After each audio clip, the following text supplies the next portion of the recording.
Tangis Asri Welas mengenang perlakuan mantan suami dan perselingkuhan bertahun-tahun. Asri Welas tidak kuasa menahan air mata saat mengenang pengalaman pahit yang dialaminya selama menikah dengan mantan suaminya, Kelly Cherida. Dalam sebuah podcast bersama Melanie Ricardo pada Rabu 25 Februari 2025, Astri akhirnya mengungkapkan berbagai kepedihan yang dialaminya selama 17 tahun pernikahan, termasuk perselingkuhan yang berlangsung bertahun-tahun tanpa sepengetahuannya.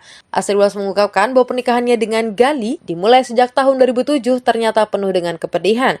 Ia baru menyadari adanya perselingkuhan setelah banyak petunjuk yang datang dari berbagai sumber, termasuk pesan yang diterimanya melalui media sosial.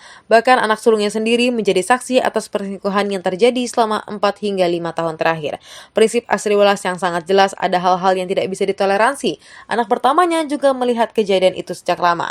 Kecurigaan Asri mulai muncul ketika ia sering menerima pesan dari warganet yang menyarankan agar ia mengecek tempat kerja suaminya. Pada awalnya, ia tidak menghiraukan pesan-pesan tersebut, tetapi semakin banyak bukti yang ia temukan, semakin terbuka tabir perselingkuhan yang dilakukan oleh mantan suaminya. Selain perselingkuhan, Asri juga mengungkapkan bahwa selama 17 tahun menikah, mantan suaminya tidak pernah mendukung karirnya sebagai seorang artis. Yang merasa tidak pernah mendapatkan perhatian atau sekedar ucapan selamat dari Gali saat dirinya meraih pencapaian dalam dunia hiburan. Selama 17 tahun menikah, mantan suami Asri Welas tidak pernah datang ke premier film istrinya, hingga berdampak kekecewaan ke Asri Welas. Lebih menyakitkannya lagi, Asri mengaku bahwa mantan suaminya bahkan tidak pernah menanyakan kabarnya, seolah-olah kehadirannya dalam rumah tangga tidak penting. Salah satu tanda-tanda perselingkuhan yang semakin nyata bagi Asri adalah kebiasaan Gali yang sering pulang larut malam dengan alasan pekerjaan.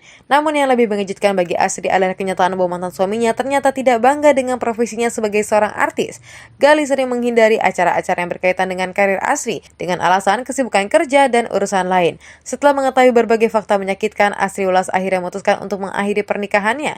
Proses perceraian mereka berlangsung cukup cepat dan Asri mendapatkan hak asuh penuh atas ketiga anak mereka serta harta gono gini. Meskipun telah berpisah, Asri berharap agar mantan suaminya tetap bertanggung jawab terhadap anak-anak mereka. Perceraian Asri dan Gali resmi diputuskan pada Januari 2025. Kini Asri memilih untuk fokus pada karir dan kebahagiaannya bersama anak-anaknya, meninggalkan masa lalu yang penuh luka demi kehidupan yang lebih baik di masa depan.